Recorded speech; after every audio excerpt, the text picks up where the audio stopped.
All right, let's see. We have the angle should be fine. All right. Whoa, what's going on? Whoa. Well, okay, I think that's what we do today. Welcome to this episode of the Rifleman's Corner. Today we're gonna take a look at the gear of the rifleman. What do you need to train as a rifleman? I'm not alone today. I have two friends with me, Obelix and Jaze. Just from my side again, what's my background? I'm Brody. I'm an active infantry officer in the Swiss military. I also have several years of experience as a competition shooter, and that's kind of my background. But I think you know most about me. So let's just start with Obelix. Do you want to say something about your background? I'm Obelix. I started in the army around the same time as Brody, around 2015. Been in regular 5 years. I've done 3 peacekeeping deployments to the Balkans, all with military police. So I've done PSD work and just regular MP work there. And since then I've transitioned over to law enforcement, and I am leading the training with the military association in my region as head of training for now the last 7 years. Thank you, Obelix. Jace, something about your background? I'm Jaze. I'm just a small private second class in the infantry. In my free time, I am a paint job enthusiast and an AK retard. That's about it. Okay, thank you. All right.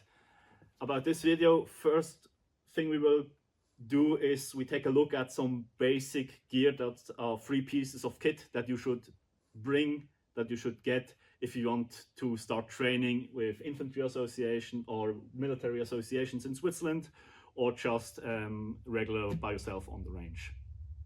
After that, we'll take a look at belt kits, at our belts. We go through the very basics. What do you need? What don't you need? And then we take a look at our setups. The same thing we do with the plate carrier and then with the helmets. So let's get started. The first 3 things you should bring to a training with a military association or just your own training, the first 3 things you should get are the following: good knee pads, a pair of decent gloves, and active hearing protection. Let's go from left to right here. Good knee pads. That's very simple. You just need something to protect your knees, especially in military association trainings. You do like medical training, you spend a lot of time on your knees, so you need something that protects your knees. I like the Arc'teryx knee pads. They're a little bit difficult to get in Switzerland, but if you can get them, those are my favorites. And you can see there's still some fake blood on there from the last medical training I did. The next thing you should get are a pair of decent work or shooting gloves. I personally like the Mechanics fast fit gloves, just because I don't like to mess with velcros on my wrist. One thing you should look out for, the inside face should be in a bright or brighter color. It shouldn't be a black glove or a green glove. Why? You need, if you do like a body swap on you, you need something that actually shows you the blood. Dark green gloves, dark brown gloves, black gloves, you don't see the blood on them. It just gets a little bit darker and you can barely see it, especially if you wear like protective glasses, sunglasses, stuff like that. So the best thing I would recommend is a shooting glove with a brown inside face. The last thing you need are active hearing protection, especially if you are in the military, some kind of a leader position, be that an NCO or an officer. Why? It's just easier to hear what's going on around you during training, but also on the range. It's just so much more comfortable. Especially if you are a leader, I would recommend you to get a set with a microphone on there, basically a comms ready setup. Perhaps you don't have a radio yet, but at some point you probably might get one. Perhaps your association already has a radio setup ready, so you can jump in and use that effectively. So do you guys, Jaze and Obelix, do you have something to say about any of those pieces for viewers? For first, the knee pads, I would strongly suggest to actually get the Arc'teryx ones. With our association, we have the possibility to just lump order them together. so that they actually can get those, because they are only sold to LE here. So we just take in the orders and order them together, because those actually don't slip that much. We've tried a lot. Those are the ones who actually stay in place the most. That's why they're most commonly used with us. For the gloves, the same thing, as well as police agencies, law enforcement agencies. Most who are actually doing a lot of medic training are transitioning over to mostly Coyote Brown, because that's easiest to see the blood and is not as bright, so that you can actually see something. Important for that, that's for your self-check. If you're doing a blood sweep on somebody, you should have your rubber gloves on in order to actually be able to swap your gloves afterwards. For the ear pro, just get good ones. Don't get the e-armor ones. We've tried them. I've lost a little bit of hearing using them. I wouldn't suggest to follow suit in that. Just the most common ones are the Peltors. The Peltor 8s are Quite new, right yeah. now quite new and in a good price range. Just get the current Peltors. The best ones so far as I've heard are the Obscores, but those are like hugely expensive. Yeah, like $1,200. So at with least, the yeah. Peltors, you are on the safe side. They are very good ear pro, and the microphone works very well. So these are good alternatives. Yeah, just don't buy cheap ones, because your hearing loss will not be service related. So that's it. That's the 3 things you should get first before you spend money on anything else. If you're looking for good gear in Switzerland, go and check out textor.eu. They have everything from pouches to belts and body armor. Use code SWISSFUSILIER to get 10% off from your first order. Thank you Textor for supporting the channel, and thank you guys for watching. Let's keep going. Alright, now the first thing we're gonna take a look at are belt setups. Now with the belts, there are several different trains of thoughts you can follow. The most common one is just having a shooter's belt, a very simple setup, especially when you're issued with a pistol or when you have your own. Those usually look something like this. We have a platform for the holster, we have probably a tourniquet somewhere on the belt, perhaps a dump pouch or an IFAK, a first aid kit, and then we have a couple of magazines. Usually what's most often seen is 2 pistol magazines and a rifle magazine. It's a relatively slick setup, it's a relatively easy setup to get, and it's not very expensive. There are a lot of different companies that make high quality belts by now, so it's really not that important what kind of company you follow there. This, for example, is an American, what's it called, I can't remember the company, but it's an American belt, and that's right now my competition setup. My own setup I have right here. My train of thought with this was that I use it as something that I have like an addition. If I want more than just my plate carrier or just my chest rig or whatever, then I will put on the belt, or just for training. This is my competition belt, so very slick, only the most necessary stuff. Right here, this is my basically infantry loadout. Let's start from the left side here. We have a tourniquet, again at the same place. The holster with the pistol. Right here, this pouch is just a stand-in for my hand grenade pouch. I need to get a green one at some point. This is just now here for the video, a hand grenade pouch. Then I have a general purpose pouch. Why? Even if I have most of my stuff either in my uniform or on my plate carrier, I like to have extra space. Especially as a leader, there's always extra stuff you have to carry. There's always some guy, hey, take some flares with you. Hey, take the flare gun, here's some ammo for the flare gun. Hey, here's some extra smoke grenades. There's always stuff coming along, so I like to have some extra space here. What do I carry inside this? Right now, a little balaclava, some extra tools like my speed loader for my 550 mags, my pocket knife, my soldier knife 08, my Victorinox, and a pair of pliers. I usually carry that knife and this pair of pliers as a replacement for multi-tool, because I just don't like multi-tools. Then I have a dump pouch. Usually dump pouches are known for just throwing your empty or half empty mags. I would recommend you to get something like that, or just get enough pouches that you can actually re-index your magazines. The Swiss Army is really big on re-indexing your magazines, and I would generally agree in the sense for the Rifleman, because you only get a certain amount of magazines. Usually it's 6 if you're lucky in service, and that's usually not enough to get you through a attack or through an exercise. So you need to be able to retain your magazines. When you have a pulse in contact or a pulse in the firefight, you can actually reload your magazines. So I have one on the belt, just to be sure. There's also plenty of space in there to throw other stuff in there, like extra smoke grenades and so on. So I like to have one on the belt as well. Then I have my mag pouch. This is a Finnish mag pouch from Delica. And I have like cinched down a little bit extra with bungee cord. And I carry 2 550 mags in there, 2 30 rounders. They're a little bit deep in there because the pouch is made for AK magazines. But the good thing about that is I can carry 2 30 rounders coupled together in there if I want to. That's a kind of a bit of a hassle with the 550 magazines. You really need to look out for magazine pouches that work, because they have this extra over insert lip here that make the magazines relatively wide. So not every magazine pouch works. You can see it's not the fastest pouch, but that's also not the idea. It's not a mag pouch for fast reloads. It's just to have extra stuff on there if the magazines I carry on the plate carrier are not enough. Then again, the 2 pistol magazines for my pistol gives me a total of 3 pistol magazines. That should be plenty enough, because the pistol is not my main weapon, it's still the rifle. That's sometimes different. If you're LE or whatever, you might want to carry more. And that's pretty much my belt setup.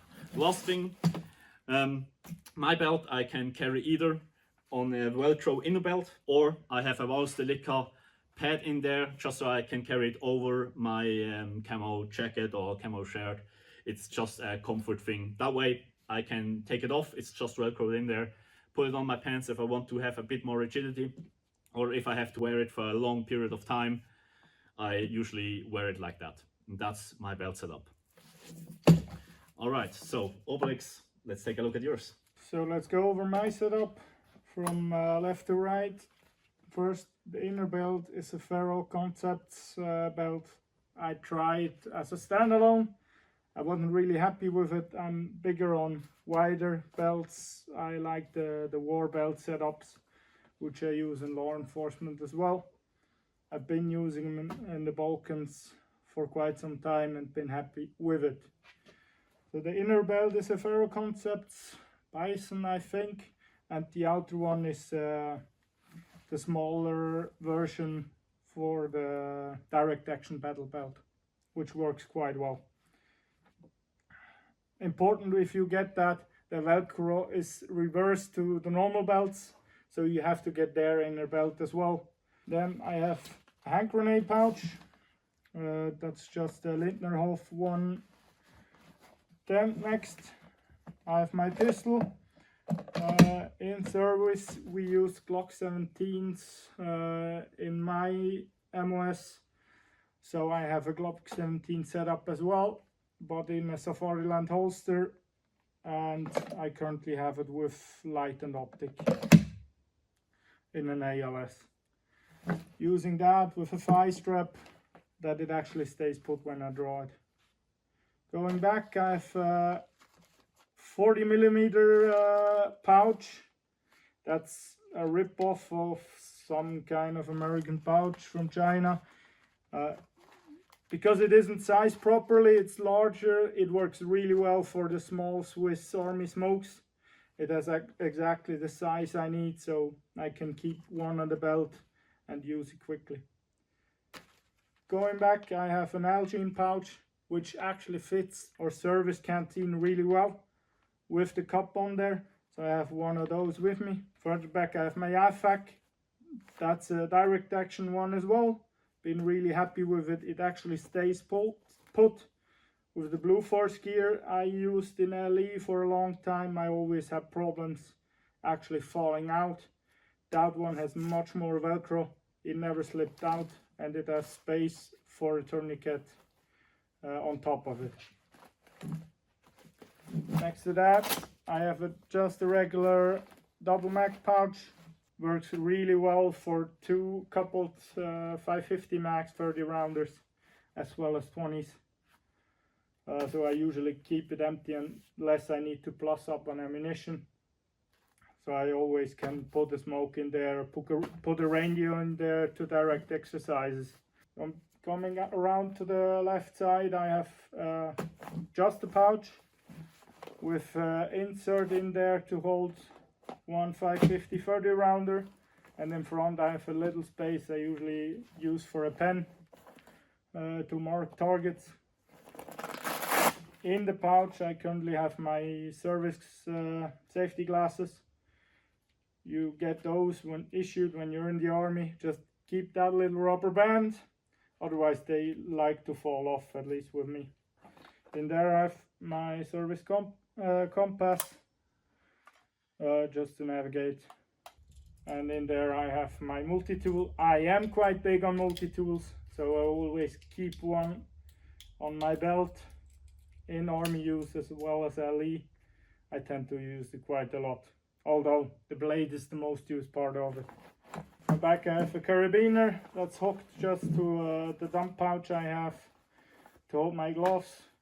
I have just some El Cheapo gloves because they tend to last only about a month or two till I need to replace them. I tend to shoot a lot, so that goes through a lot of gloves. Further to the left I have my direct action dump pouch, which I really like because you can thread in your pistol pouches. I usually just keep it open, so I have space inside for my pistol pouches. I always have a dump pouch available to put whatever stuff in. I have a lot of stuff in there. If I'm teaching a lesson or doing whatever, having a dump pouch is a big thing for me. And actually attached on that dump pouch I have just my regular lamp. You kind of want to identify stuff before you shoot at it if you're in just regular guard duty. Holding all that up are the direct action suspenders. A military loadout tends to be quite heavy, so I like it to hold it up and not strain too much on the hips. Do you use your belt as a standalone thing often, where you always wear the belt? It kind of depends. Sometimes I use it just when I'm teaching lessons, then I use it a lot standalone. But if I'm actually doing tactical things, tactical training where I am trained as well as a leader, then I always use the plate carrier with it. Okay, but you always wear the belt. That's the base where you work from. Yeah, that's coming from LE, you're used to just have the belt. Okay, yeah. So as you can see, my belt setup is a little bit different. It is more of an infantry kit, which is not really suitable for competitions, because as you can see, I do not carry pistol on this belt. First of all, the overall thinking of this is that I have a level of self-sustainment, that I can carry more ammo instead of a pistol. Also, since I'm a saw gunner, it is also suitable for M249 mags. These two are M249 box mag pouches, which come with inserts, so you can also use it as normal rifleman. You can store magazines or whatever in there. And also this is a PKM pouch. These will all fit at least 200 rounds of 5.56 or even more. The base is currently a Warrior Assault Systems battle belt. I might change in the future, and it's held up with the low profile suspenders from Warrior as well, because I can wear this under a plate carrier, but I can also wear it standalone. From the right, I have a small carabiner where I keep my gloves, and a double mag pouch. The cool thing about AK mag pouches is that these will always fit 30 rounders for a SIG 55X platform. This will also fit a small water bottle, so depending on what the task is, I will keep water in there instead of magazines. Over here is the first M249 pouch, which I currently use for admin stuff, navigation stuff. I have some snacks in here. I also have very lightweight tarp stakes with paracord, which I will use in conjunction with my poncho to create a makeshift shelter if needed. And I have a little survival kit, so to speak, with all kind of stuff from batteries for all my optics, night vision. I have some fire starter kits, some sewing kit if some of my clothes break or whatever. This is pretty lightweight and waterproof, and I carry this in here. But like I said, if I would run the saw, I can switch what I carry in these. Over here I have a rip-off IFAK. This is also from Warrior Assault Systems. I can carry a bit more stuff in here than in the small IFAKs. Just take it off like this, very simple. Back here is a PKM pouch. Currently in here I carry a poncho. Cool thing about the poncho is that you not only can use it to cover yourself when you're in the field, also great for making a makeshift shelter. I also keep a field stripped cleaning kit for the rifle in here, which in my opinion is very important. This also works for my AKs and M249. I have some lube in here, and I also keep waterproofed some dry socks and underwear. Keep yourself dry. Over here is my second M249 pouch, which I'm currently using with an insert spacer for an Nalgene bottle. Like I said, water is very important, and I sweat a lot, so I have to drink a lot. And in the second slot I carry a handheld thermal, which is a really strong force multiplier. But like I said, I could also take this out, put 3 rifle mags in here or whatever. I like to keep pouches on my kit that have different purposes, so I can adapt to different situations. And in front of here, again, a double AK mag pouch. So yeah, you have a lot of stuff in there that otherwise I, for example, would put in an assault pack. So you're basically set up as almost as a replacement for a small backpack. Yes, almost. That's kind of the mindset. I understand that some people say keep your belt slick and carry a backpack. If you're in the military, normally you leave your backpack somewhere when you go fighting, and as you know, 50% of the time you won't be able to get back to the backpack, or your APC drives off with your backpack and then you're stuck. It seems like a lot, but it's actually pretty lightweight. I like the level of self-sustainment I have with this, and it has come in handy in the last few years, so I like it this way. Awesome, nice. Just one thing to point out, if you want to take part in trainings with military associations in Switzerland, make sure to get gear in a solid color, preferably Ranger Green. Just make sure to check with the association you want to train with what you can bring and what you can't. You have in multicam, most of my stuff, for example, and your stuff as well, Obelix, is in Ranger Green for that exact reason, to be able to train with it. Otherwise, if you spend a lot of money on gear you can't use in training, kind of defeats the purpose. Yeah, as you said, if you have nothing and you start to buy new things and buy stuff in Ranger Green, usually, like you said, it will work with pretty much every association I know of, and Ranger Green goes great with every camo. So and I mean, Ranger Green by itself really blends in well in Switzerland. It works fine in winter because it's almost never completely white around you, and in summer, spring, winter, fall, it's just a good color. In general, I like it. Yeah. Also, most gear manufacturers will produce in Ranger Green, so yeah, it's probably the best choice if you start to get into this. Buy Ranger Green. Yes. There's a reason most of all special police units in Switzerland are transitioning over to Ranger Green, in uniforms as well as equipment. Just don't buy black stuff. Fair.